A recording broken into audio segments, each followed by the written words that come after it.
IPO तो ऐसा हमारी खास पेशकश, और आज का दिन काफ़ी महत्वपूर्ण इसलिए क्योंकि आज से खुल रहे हैं धमाकेदार आईपीओ।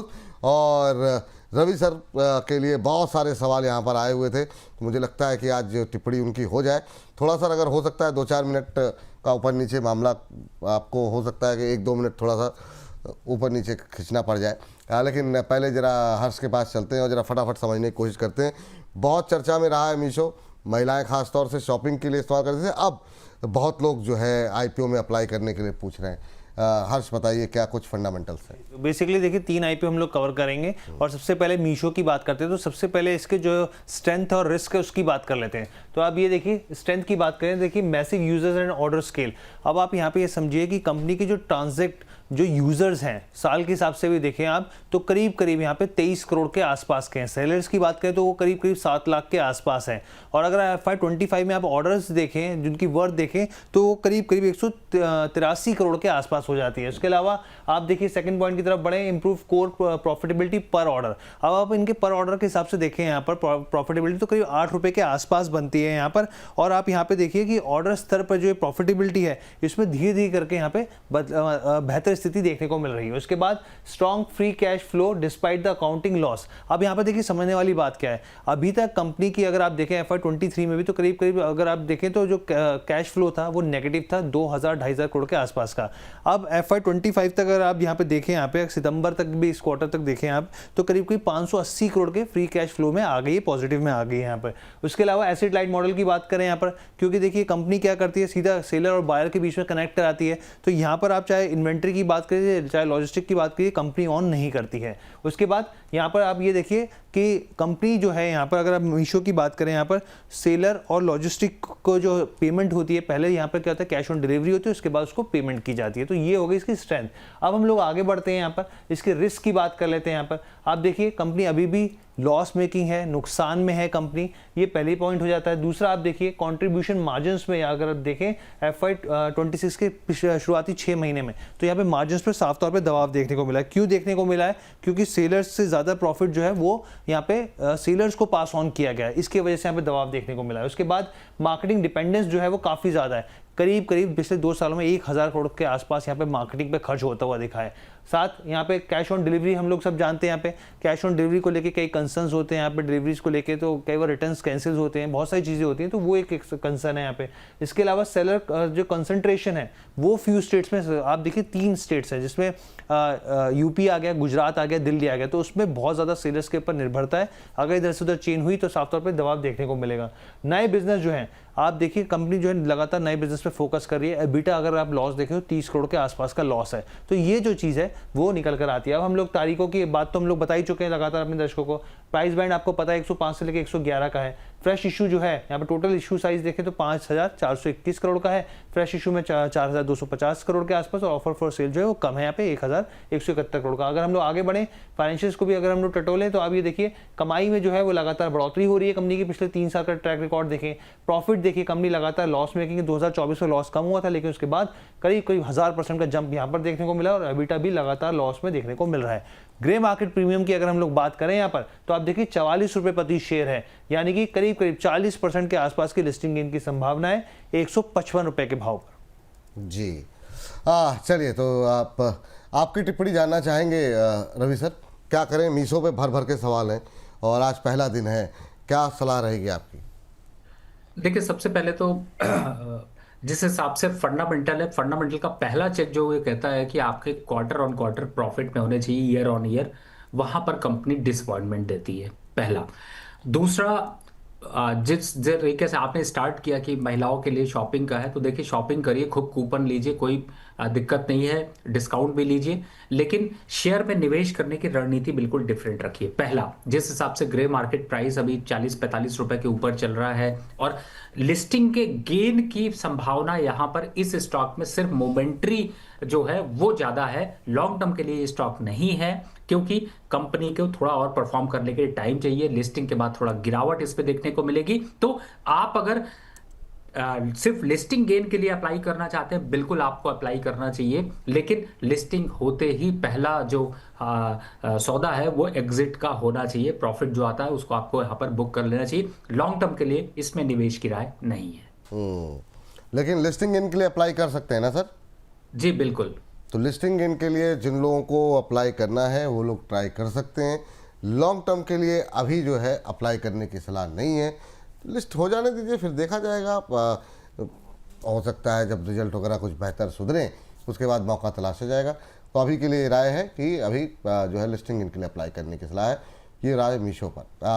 अगली कंपनी के लिए, अगले आईपीओ के लिए हर्ष बताइए। जी, विद्या वायर्स की बात करें तो जैसे कि हमने अपने दर्शकों को बताया कि ये जो कंपनी है बेसिकली एल्यूमिनियम कॉपर वायर की मैन्युफैक्चरिंग की। अब देखिए पॉजिटिव पॉइंट्स इसमें क्या क्या है।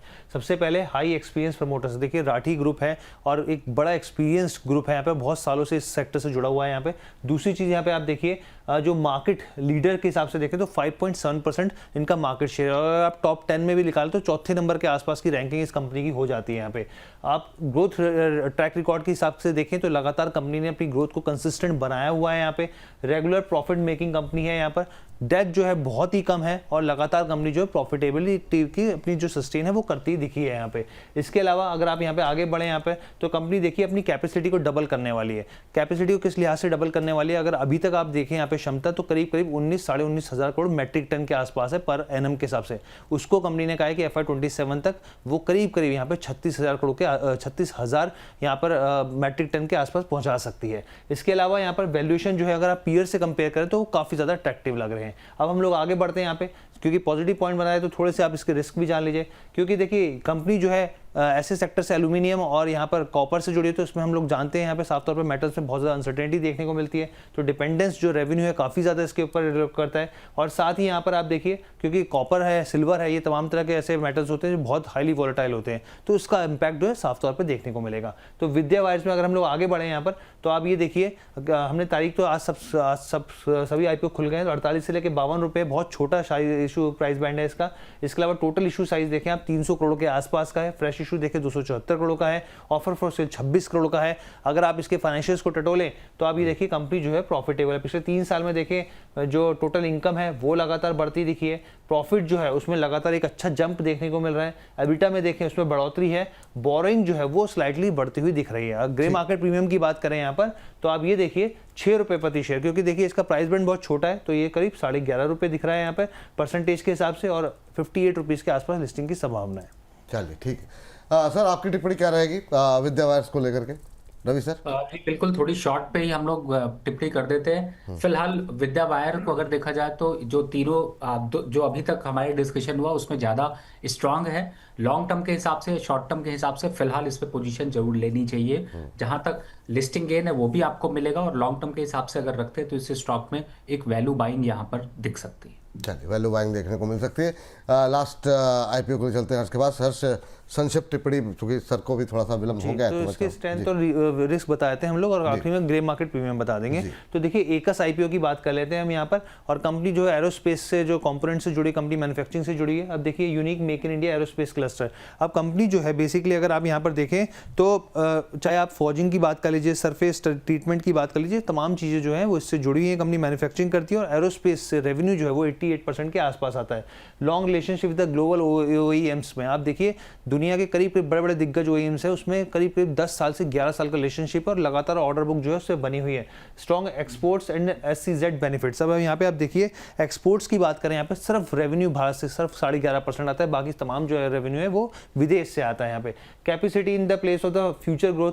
अब आप देखिए कैपेसिटी के हिसाब से अगर आप यहाँ पर देखें तो कंपनी जो है करीब 29 लाख घंटे मशीनिंग और साथ में मोल्डिंग क्षमता रखती है, और अभी जो इसका यूज हो रहा है सिर्फ 44% हो रहा है, यानी कि आगे से जो ऑर्डर मिलते हुए देखेंगे उसमें और कैपेसिटी है बढ़ने की। इसके अलावा इंप्रूविंग रीसेंट ऑपरेटिंग ट्रेंड्स। अब ऑपरेटिंग के हिसाब से देखें आप लगातार सुधार हो रहा है, एबिटा में भी सुधार हो रहा है, लॉस जो है वो भी थोड़ा कम होता हुआ दिखा है यहाँ पे। स्ट्रेंथ की बात हो गई। अब यहाँ पे हम लोग वीकनेस की बात कर लेते हैं, रिस्क की बात कर लेते हैं। कंपनी अभी भी जो है लॉस मेकिंग है, नेगेटिव रेशियोज इसमें देखने को मिलते हैं।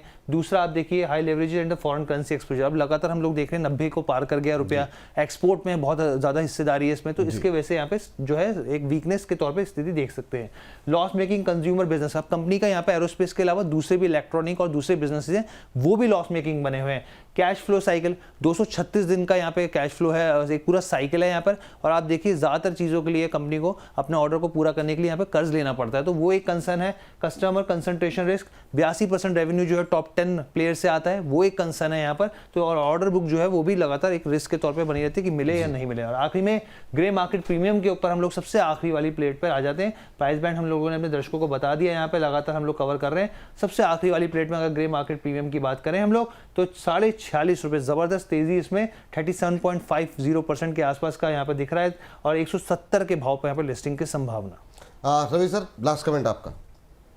देखिए, जिस हिसाब से एरोस्पेस और इस पे काम करती है कंपनी, तो थोड़ा सा प्रीमियम आपको ग्रे मार्केट पे दिखाई दे सकता है, लेकिन लॉन्ग टर्म के हिसाब से अगर देखें तो मुझे लगता है कि इस स्टॉक से यहाँ पर दूरी बनाकर रखनी चाहिए, क्योंकि बहुत ज़्यादा कुछ अट्रैक्टिव नहीं है, बैलेंस शीट खराब है, कंटिन्यू जो है वो एक डाउनफॉल देखने को मिल रहा है। मेरे हिसाब से अगर इन तीनों को कंपैरिजन किया जाए तो आपको विद्या वायर निवेश के लिए ज़्यादा सुरक्षित और ज़्यादा कॉन्फिडेंट दिखाई देता है। फिलहाल अगर लिस्टिंग गेन का आप रिस्क लेना चाहते हैं तो आप यहाँ पर ज़रूर लीजिए, लेकिन लॉन्ग टर्म के लिए बिल्कुल भी नहीं लेना है।